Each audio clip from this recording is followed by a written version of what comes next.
नमस्कार फ्रेंड्स। केंद्र सरकार ने सोमवार को कहा कि कर्मचारी पेंशन स्कीम 1995 के तहत न्यूनतम मासिक पेंशन में बढ़ोतरी की योजना इसकी वित्तीय विवरता से समझौता किए बगैर या अतिरिक्त बजटीय सहायता के संभव नहीं है। श्रम मंत्री संतोष गंगवार ने लोकसभा में एक लिखित उत्तर में कहा कि सरकार ने ईपीएस 95 के संपूर्ण मूल्यांकन और समीक्षा के लिए एक उच्च स्तरीय निगरानी समिति का गठन किया है। इस समिति ने कुछ निश्चित शर्तों को पूरा करने पर मासिक पेंशन में बढ़ोतरी की सिफारिश की है। जी हाँ फ्रेंड्स, गंगवार ने कहा है कि योजना की वित्तीय व्यवहार्यता के साथ समझौता किए बगैर या अतिरिक्त बजटीय समर्थन के न्यूनतम मासिक पेंशन में बढ़ोतरी करना संभव नहीं है।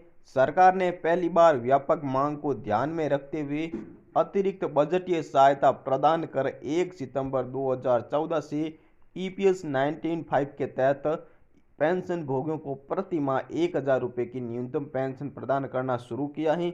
हालांकि योजना में बजटीय समर्थन के लिए कोई प्रावधान नहीं है। जी हाँ फ्रेंड्स, मंत्री ने यह भी कहा है कि कर्मचारी पेंशन स्कीम ईपीएस 95 के एक निर्धारित अंशदान निर्धारित लाभ वाली सामाजिक सुरक्षा योजना है।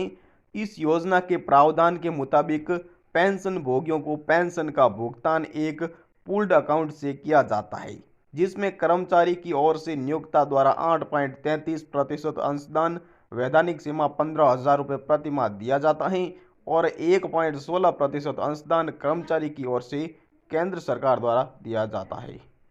जी हाँ फ्रेंड्स, मंत्री ने बताया कि सदस्य को मिलने वाली पेंशन की राशि सर्विस की अवधि और वेतन जिस पर सदस्य द्वारा पेंशन फंड में योगदान दिया जाता है के आधार पर तय होती हैं और कर्मचारी यूनियन ईपीएस 95 के तहत अधिक न्यूनतम मासिक पेंशन के लिए सरकार पर दबाव डाल रही हैं।